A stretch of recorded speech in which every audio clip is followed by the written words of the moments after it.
A lot happening. Joining me now is Nebraska Senator Deb Fischer, a member of the Senate Appropriations Committee. Senator, thanks very much for being here. Earlier, we had on Anna Paulina Luna, Florida Congresswoman, and she said that the talk on Capitol Hill right now is that you all are not getting back to work until Thanksgiving at least. What do you say? Well, we are here in the Senate trying to work. You know, we're getting some confirmations done of the president's nominees. We passed the National Defense Authorization Act, but the Democrats are not moving when it comes to a government shutdown. And I think you bring up good points there, Maria. What we're looking at are people not getting paid, a SNAP program that is going to affect millions and millions of people because the Democrats will not vote to open up government. We'll have another vote on that this week. Hopefully they'll come to their senses and realize that we have to open government so then we can get to work on getting funding of government, but also making sure workers are getting paid. People who receive benefits are going to receive those as well. Yeah, I mean, look, it's a very nice gesture, what we saw happen out of the Pentagon, the Department of War receiving a $130 million donation from billionaire businessman Timothy Mellon of the Mellon family. He wants to help pay America's troops during this shutdown. But come on, Senator, this is one paycheck. What's going to happen next paycheck? You can't find a billionaire to pay all these bills just to pick this up. So this is a nice gesture, but it doesn't necessarily end this thing. And we spoke with Transportation Secretary Sean Duffy. I had him on the show yesterday, and he said now increasingly TSA agents are calling out sick. So isn't that the choke point for the economy? If we start seeing air traffic control shut down and TSA agents calling in sick, people starting to fly less, does that create what is a government shutdown to become an economic shutdown? Exactly. You know, Maria, we shouldn't even be in a shutdown. The Democrats had the opportunity to vote on a clean CR that was sent to us by the House. There were no policy writers on it. There were no poison pills. They have voted on it before, I think like 13 times. But this time they decided no. No, they were not going to fund the military. No, they were not going to take care of our air traffic controllers. No, they were not going to be able to provide benefits to farmers, to people who are in needs getting their proper nutrition for themselves and their families. That was their decision. They need to stop it. They need to grow up, quit throwing a fit, open the government, and let's get to work. Well, I mean, look, you make all great points, but the reality is that they're not moving. And, you know, you, a key person on appropriations, know better than anyone the fact that your work is being stalled now. You were supposed to be working on all these appropriations bills so that you can get the work done and come up with a budget. You haven't done that, right? So where does that leave all these appropriations bills? And if you're going to be out close to Thanksgiving, then that November 21st deadline is null and void. What's the conversation in terms of a new CR? Are you going to take this into 26? Boy, I hope not. I don't like CRs. They don't benefit anyone. A short-term one is fine, which is what we were looking at here to begin with, Maria. On Appropriations Committee in the Senate, we have passed out 8 bills. Leader Thune promised he'd put them on the floor. He has done that. We have passed 3.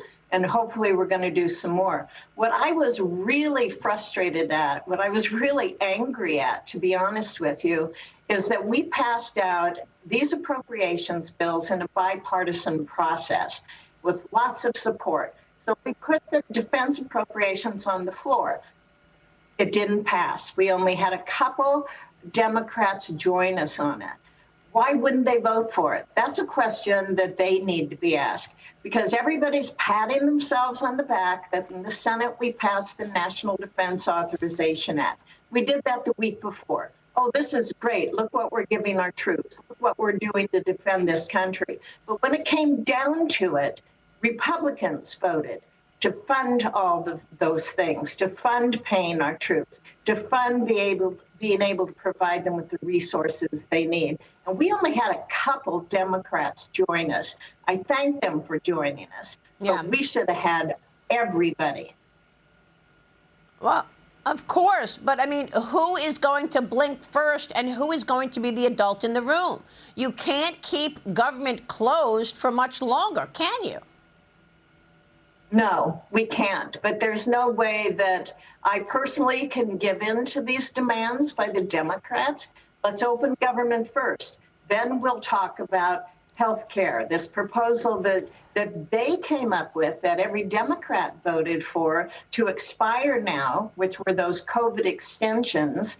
And yet they will not open government to even discuss that. They act like they have to have this vote before government's open. No, that is not going to happen. So they better realize that we're going to continue to offer bills like Ron Johnson's to pay our troops. We're going to offer bills to be able to pay our government workers. We're going to offer bills to pay the TSA.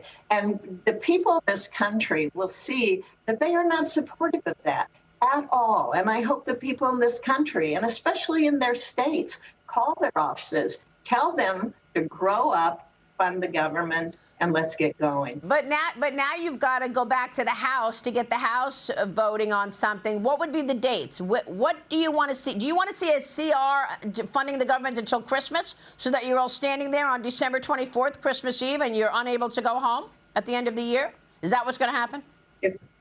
I hope not. You know, but if that's what it takes, we'll be here. I mean, okay. I'm here now. I'm here now and working. But I see that, and that's great. This is fast becoming a major economic issue. I mean, I think we all need to admit that at this point. Markets may be rallying, and they're not focused on this, but that could change quickly. This is going to be an economic issue, especially if TSA agents are calling in sick. And it's also a national security issue. Senators, you're also looking at potential legislation on sweeping Russian sanctions. The president hit Russia's energy sector with penalties and sanctions last week, the two largest oil companies in the midst of Vladimir Putin's ongoing war with Ukraine. How does this impact all of that? You know, this just shows, again, Russia is just after power. You know, I think it was a week ago they flew into the airspace of Lithuania. I support the president's sanctions. I support the bill by Senator Graham and Blumenthal. But there again, if we're able to get together and support sanctions on Russia to hold them accountable, to make it harder for them, why can't we get together and open up the government? It is very dangerous. You know, we hear the Democrats saying they don't want the president to have power. They don't want him, for example, making decisions about Venezuela. They don't want him to be able to unilaterally do whatever. That's what they're doing. They're giving the president more power because Congress is not functioning. Right. I really don't understand why they don't see that. In order for us to function as an equal branch of government, we need to be open. I don't get it. I seriously, I just don't get it. Well, you make a good point. I mean, look, the reason that he has the power is because he's the president. Senator, elections have consequences. Good to see you. We'll be watching your work. Deb Fischer, thank you. In Washington this morning. Thank you. We'll be right back.